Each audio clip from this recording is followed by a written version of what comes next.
മുതിർന്ന CPI നേതാവ് R നല്ലകണ്ണ് അന്തരിച്ചു. ചെന്നൈയിലായിരുന്നു അന്ത്യം. 101 വയസ്സായിരുന്നു. 1992 മുതൽ 2007 വരെ CPI തമിഴ്നാട് സംസ്ഥാന സെക്രട്ടറിയായിരുന്നു.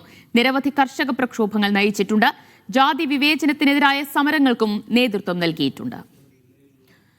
സലാം മുഹമ്മദ് വിവരങ്ങൾ നൽകും. സലാം, പ്രമുഖനായ CPI നേതാവ്, മുതിർന്ന CPI നേതാവ് ആർ നല്ലകണ്ണാണ് വിടവാങ്ങിയിരിക്കുന്നത്. എപ്പോഴായിരുന്നു അന്ത്യം? ഇന്ന് ഉച്ചയ്ക്ക് 1:55 കൂടിയായിരുന്നു അന്ത്യം ഉണ്ടായിരുന്നത്. ഈ തമിഴ്നാട്ടിലെ ചെന്നൈ രാജീവ് ഗാന്ധി ആശുപത്രിയിൽ ചികിത്സയിലായിരുന്നു. കഴിഞ്ഞ കുറച്ച് ദിവസങ്ങളായി അദ്ദേഹം ഗുരുതരാവസ്ഥയിൽ ചികിത്സയിലായിരുന്നു, വെന്റിലേറ്ററിലായിരുന്നു.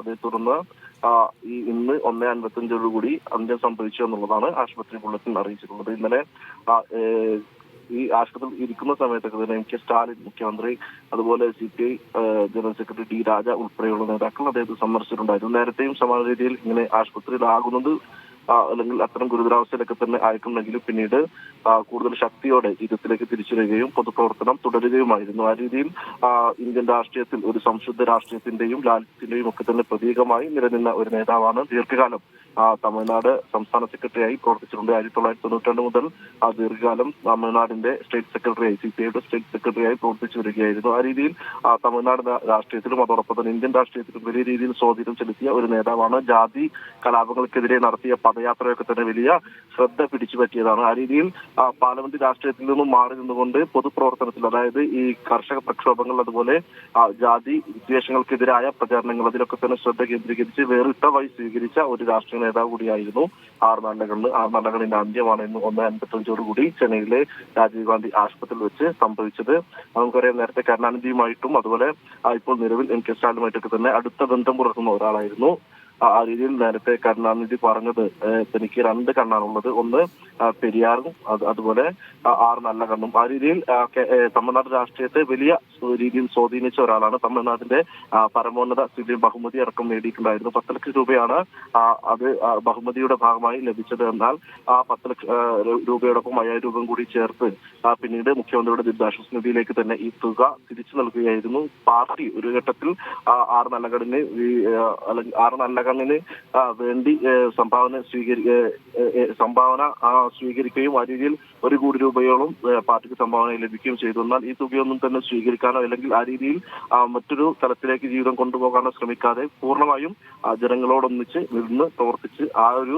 ശരി സലാം, എങ്ങനെയായിരുന്നു അദ്ദേഹത്തിന്റെ പൊതുപ്രവർത്തനത്തിലേക്കുള്ള, രാഷ്ട്രീയ പ്രവർത്തനത്തിലേക്കുള്ള വരവ്? അന്ന് നിലനിന്നിരുന്ന ഈ അനാചാരങ്ങൾക്കെതിരെ, ഈ ജാതി വിവേചനങ്ങളെയൊക്കെ ചോദ്യം ചെയ്തുകൊണ്ട് തന്നെയാണോ അദ്ദേഹം ഈ രംഗത്തേക്ക് എത്തിയതും?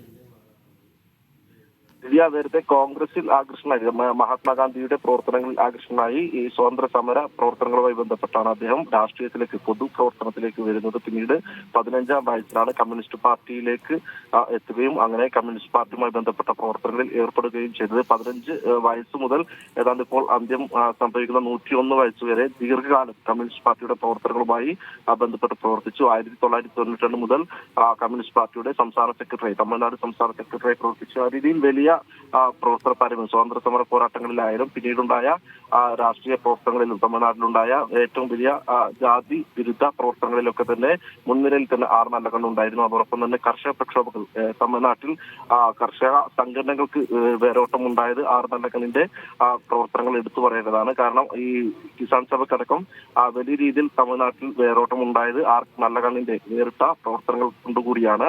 കമ്മ്യൂണിസ്റ്റ് പ്രവർത്തന രീതിയിൽ ഉറച്ചു നിൽക്കുമ്പോഴും ജാതി വിദ്വേഷ പ്രചരണങ്ങൾക്കെതിരെ അല്ലെങ്കിൽ ജാതി കലാപങ്ങൾക്കെതിരെ തെക്കൻ തമിഴ്നാട്ടിൽ നടത്തിയ പദയാത്രയാണ് ആർ നല്ലകണ്ണിന്റെ രാഷ്ട്രീയ ജീവിതത്തിൽ എടുത്തു പറയേണ്ട കാര്യം. ആ സമയത്ത് വലിയ രീതിയിൽ ജാതി വിഷയങ്ങൾ, അതായത് ജാതിയുമായി ബന്ധപ്പെട്ടുള്ള കലാപങ്ങളും ആ രീതിയിൽ ഏറ്റുമുട്ടലുകളും ജാതി വിദ്വേഷങ്ങളും ഒക്കെ തന്നെ നിലനിന്നിരുന്ന ഒരു സമയത്താണ് ആർ നല്ലകണ്ണ് ഇതിനെതിരെ ഒരു പദയാത്ര സംഘടിപ്പിക്കുന്നത്. അതൊക്കെ തന്നെ തമിഴ്നാട്ടിൽ ഉണ്ടാക്കിയ അലയൊലികൾ വലിയ രീതിയിൽ ശ്രദ്ധേയമായത് കൂടിയാണ്. ആ രീതിയിൽ സംശുദ്ധ രാഷ്ട്രീയത്തിന്റെയും ലാളിത്യത്തിന്റെയും ഒക്കെ തന്നെ പ്രതീകമായി ഇന്ത്യൻ രാഷ്ട്രീയത്തിൽ നിലനിന്നിരുന്ന ആർ നല്ലകണ്ണ് ഇന്ന് 1:55 കൂടിയാണ് മരിക്കുന്നത്.